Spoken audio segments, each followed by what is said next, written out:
कभी कुछ पाने की कामना की है? कभी अपने बालक को गोद में अठखेलियां करवाई हैं? इन सब भाव में आधार एक ही है, मोह। कुछ लोग कहते हैं कि मोह बंधन है, अवगुण है, परंतु नहीं। कोई भी भाव कभी गुण बन सकता है, कभी अवगुण। तो क्या मोह गुण हो सकता है? हाँ, यदि वो सीमा में रहे, परिवार से मोह सीमा में रहे, तो ममत्व को जन्म देता है। यदि वो सीमा से अधिक हो जाए तो वैराग्य। कारण ये है कि आवश्यकता से अधिक मोह मनुष्य को दुर्बल बना देता है और दुर्बलता नाश की ओर ले जाती है। इसीलिए समझना आवश्यक हो जाता है कि कहां रुकना है, सीमा क्या है। चूंकि जो ना रुका उसका विनाश के गर्त में जाना निश्चित है। सूर्य उदय से ठीक पूर्व रात्रि तनिक अधिक गहरी और गाढ़ी हो जाती है। इसी प्रकार एक नए प्रारंभ से पूर्व मन पर, सोच पर, विचारों पर अंधकार छा जाता है। मानव मन जो ठहरा, दुविधा आ ही जाती है। क्या आगे जो होगा वो शुभ होगा? क्या जीवन में जो हम पीछे छोड़ आए हैं वो कहीं भूल तो नहीं? ऐसे में क्या करना चाहिए? केवल एक उपाय, आगे बढ़ें।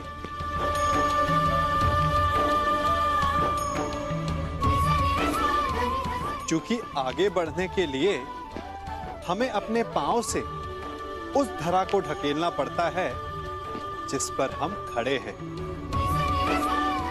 जहां मार्ग ना हो वहां लक्ष्य नहीं भूलना चाहिए। बस एक नया मार्ग बनाने का परिश्रम करना चाहिए।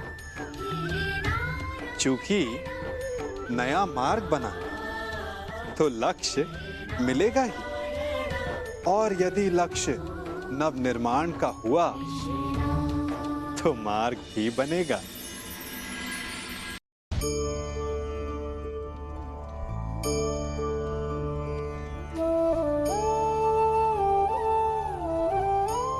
गणित भी कैसा महान विषय है ना। ऋण और ऋण मिल जाए तो धन बन जाते हैं, परंतु अंक गणित और जीवन के गणित में बड़ा अंतर है।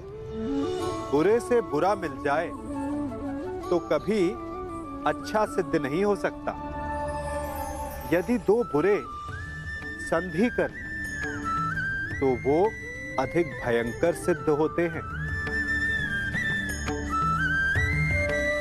ऐसे में उनकी मित्रता का, उनकी संधि का विच्छेद आवश्यक है, चाहे वो किसी भी भांति हो।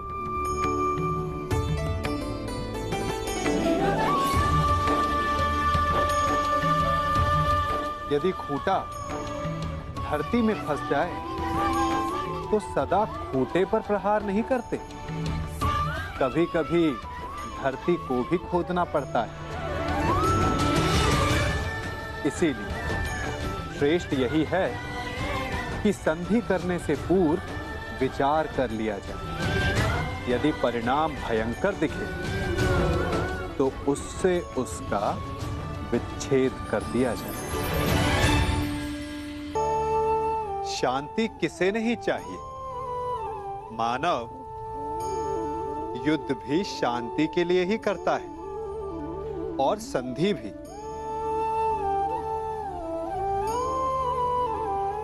आप में से कुछ कहेंगे कि आगे बढ़ने के लिए सदा संघर्ष ठीक नहीं होता, संधि का मार्ग ठीक है। क्योंकि शक्तिशाली को परास्त करने के लिए हमारी भी शक्ति का क्षय होता है। वो शक्ति जिसे हम विकास में लगा सकते हैं। परंतु शक्तिशाली से मित्रता करने से पूर्व क्या ये जान लेना उचित नहीं कि शक्तिशाली का मंतव्य क्या है? कहीं उस संघर्ष से बचकर हम एक बड़े उत्पात को तो जन्म नहीं दे रहे। क्योंकि सर्प से मित्रता आपको शांति नहीं देती, अपितु सर्प को अवसर देती है कि भविष्य में वो आपको डस सके।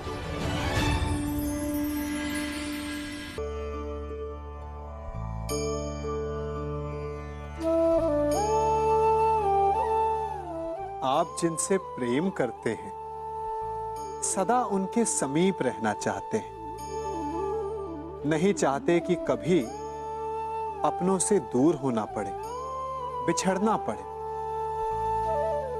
परंतु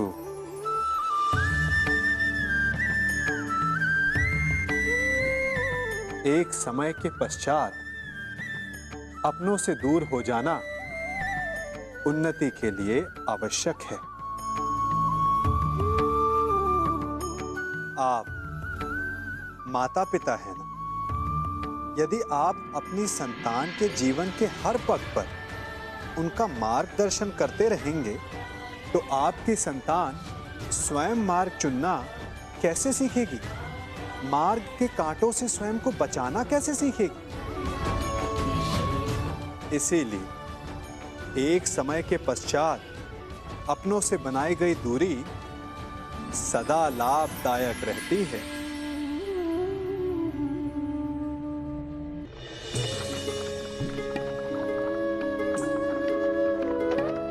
विभाजन या बंटवारा, इसे सभी एक नकारात्मक स्वरूप में देखते हैं, परंतु बंटवारा तो हर स्थान पर होता है। जैसे एक स्त्री अपने प्रेम का बंटवारा करती है अपने पति और संतान के बीच, परंतु ये नकारात्मक नहीं। मन जुड़ जाए तब भी हम अपनी वस्तुएं, अपनी संपत्ति, अपनी प्रसन्नता बांटते हैं, और मन बिखर जाए तब भी अंतर है सोच का। प्रेम में बंटवारा सहयोग कहलाता है और शत्रुता में इसे नाम देते हैं विभाजन। प्रेम में बांटना अस्तित्व को एक करना है और शत्रुता में विभाजन का अर्थ है सीमाएं खींचना। परंतु जिस प्रकार कभी कभी महान शांति के लिए युद्ध आवश्यक है, उसी प्रकार कभी कभी संतोष से जीने के लिए विभाजन भी आवश्यक है।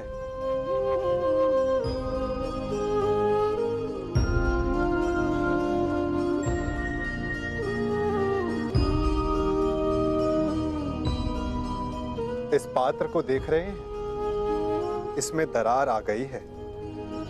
अच्छा होगा कि इसके पकने से पूर्व इसे किसी और पात्र में ढाल दिया जाए।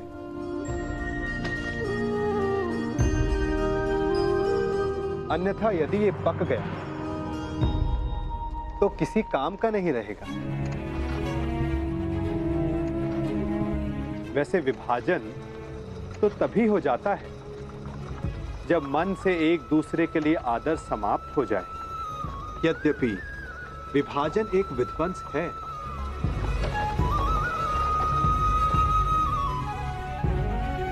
परंतु नव निर्माण के लिए कभी कभी इसकी आवश्यकता होती है।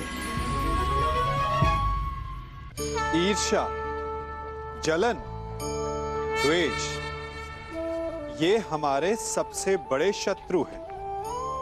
क्यों? क्योंकि हमारे सबसे बड़े शत्रु वो होते हैं जो हमें सबसे अधिक हानि पहुंचाएं, और हमारी सबसे बड़ी हानि होती है समय की हानि।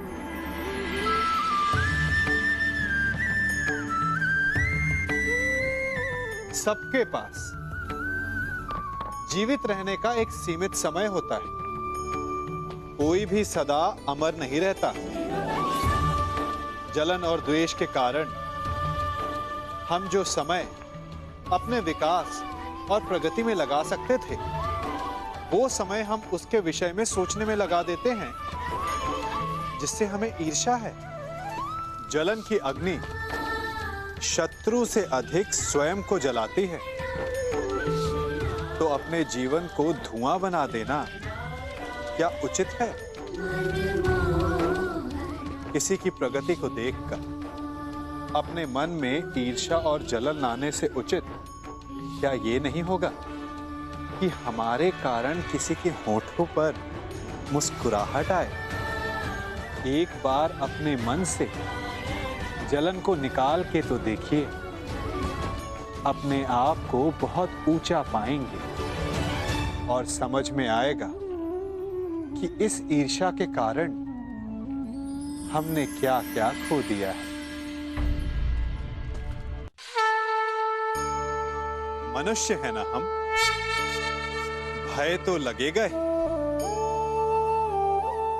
भय धन हानि का हो या मान हानि का, आप भय को बुरा समझते हैं ना? भय हानिकारक हो सकता है, परंतु लाभदायक भी।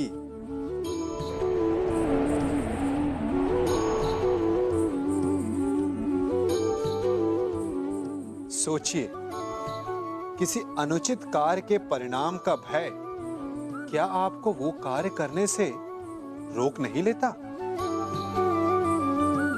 रोकता है, परंतु अनुचित कार्य हो जाने के पश्चात उसे संसार के समक्ष ना लाने देने का भय हमें एक के पश्चात दूसरी भूल करने पर विवश करता है। प्रयास करके हम अपना सम्मान बचा अवश्य लेते हैं, परंतु भविष्य में इसके परिणाम भयंकर सिद्ध हो सकते हैं।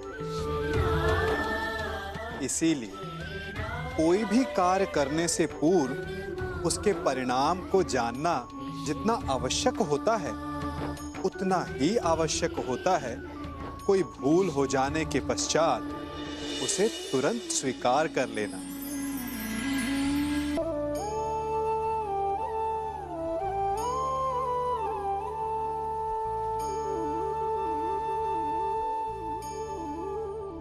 विश्वास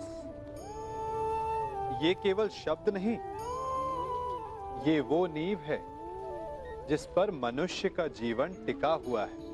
किंतु आज या तो हम किसी पर अविश्वास करते हैं या फिर किसी पर अंधविश्वास। दोनों ही परिस्थितियां घातक होती हैं, क्योंकि जहां अविश्वास हमारे मन में भय और असुरक्षा को जन्म देता है, वहीं अंधविश्वास आक्रोश को। तो प्रश्न ये उठता है कि विश्वास की परिभाषा क्या है? विश्वास की परिभाषा जाननी है तो अपने मन से पूछिए।